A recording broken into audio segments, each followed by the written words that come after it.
Newton's Iran here buried 26 feet underground and shielded by AT concrete. Walls lies a top-secret uranium enrichment facility. At its core are rows upon rows of gas centrifuges. They are all interconnected by a maze of pipes. Gaseous uranium is pushed through the system in several stages. The centrifuges spin at dizzying speeds, which separates uranium isotopes based on their weight. The heavier atoms are gradually pushed towards the outer edges while the lighter atoms concentrate in the center. That's the enrichment. When this enriched uranium is later split, enormous amounts of energy are released. Enriched uranium is the key ingredient to nuclear power plants or to the deadliest weapon mankind has ever seen.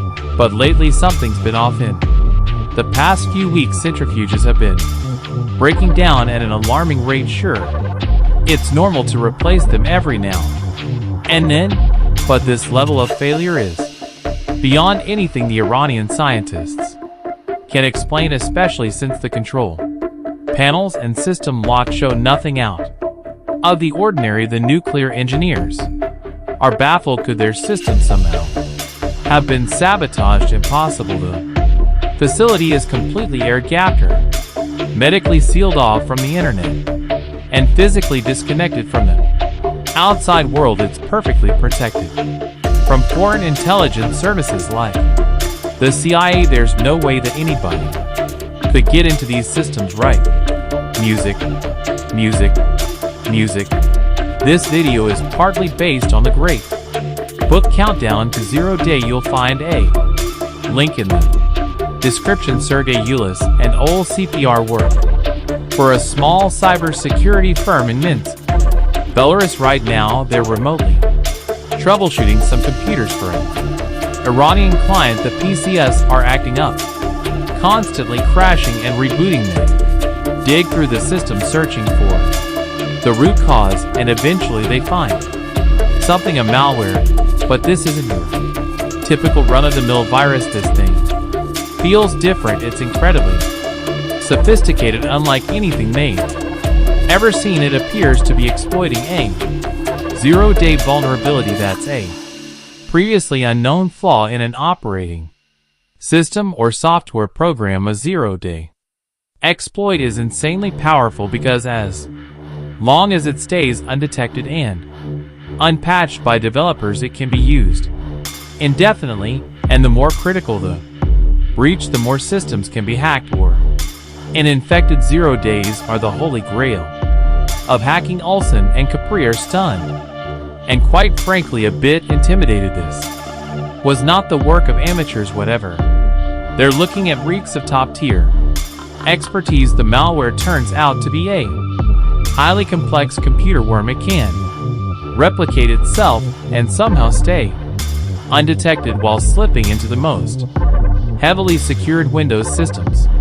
Alarmed, Olsen and Capri email Microsoft to report their troubling discovery, but oddly enough they get no response. 2 weeks later they decide to go public. On July 12, 2010, Olsen posts a warning on his employer's website. In an English-speaking online security forum, he shares what they found out about the malware and issues an urgent alert, but the warning comes too late. The worm has already spread far and wide, infecting over 100,000 computers across more than 100 countries, among them Indonesia, India, Iran, Pakistan, Malaysia, and the US, but most of all, Iran. The news about the powerful computer worm spreads like wildfire.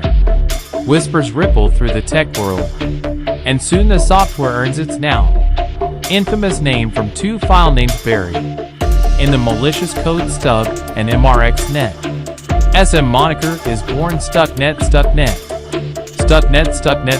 Microsoft announces a patch and says they must have missed Olsen's mail. Cybersecurity experts worldwide are scratching their heads. They begin dissecting Stucknet's code and end up taking months to piece its secrets together. Slowly but surely, They realize Stuxnet doesn't use just one 0-day exploit. It uses for the main file of Stuxnet is unusually large for a computer worm 600. Kobe for comparison, the worm configure, which infected an estimated 6 million systems in the late 2000s, was only 35 kilobit. So what exactly is Stuxnet doing when it infects a system? And most importantly, why we hope that you will learn something over the course of this video. Not like back in school, think unbearably boring lessons on some subject that could actually be interesting. We try to wrap information in compelling storytelling and fun animations, and we're not alone. Our friends at Imprint have developed an innovative app that turns screen time into growth time. The library features beautifully designed, bite-sized interactive lessons. You can go for 3-minute quick reads or full-on 80-unit courses. It's flexible, it's useful, and it makes you feel good. A fantastic replacement for endless doom scrolling. The content covers topics like health, philosophy, and productivity. Personally, we've been hooked on their course on the science of happiness that shows how small mental shifts can completely change the way you see the world. Looking at your New Year's propositions here, their financial literacy series is another game changer to make better financial decisions in the upcoming year. Start your 7-day free trial now and get 20% off your annual subscription. Just scan the QR code or visit imprintapp.com to start 2025 with some powerful new habits. Once stuck, Net infiltrates a system. It first installs a rootkit. Rootkits are collections of tools designed to hold suspicious processes and activities. This allows the malware to remain undetected. Stuxnet's rootkit operates at the kernel level. It can conceal its presence while taking complete control of the infected computer, even altering core functions of its operating system. The worm specifically targets Windows systems and exploits legitimate digital certificates from trusted companies like Realtek Semiconductor and Microsoft. These certificates are essentially stamps of approval that software manufacturers use to verify their programs as safe. By leveraging these certificates, the attackers can bypass a lot of security measurements. Ultimately, one expert notices something extremely odd. Stuxnet seems to only activate on systems running a specific software called Siemens. Step 7. On all other systems, the worm does nothing except spread further. The Siemens software is part of an industrial control system designed to work with so-called programmable logic controllers. These devices are widely used in industrial settings to control machines. The whole thing just got even more mysterious. Cybersecurity experts continue dissecting Stuxnet. They uncover that the malware has been active since June 2009, creeping through systems for an entire year before anyone noticed. During this time, Stuxnet appears to have launched 3 distinct waves of attack. The first in June 2009, followed by 2 more in March and April 2010. With each wave, the code was slightly tweaked, most likely to render the malware even more aggressive. There are very few entities in the world who could pull this off, and there's one more detail.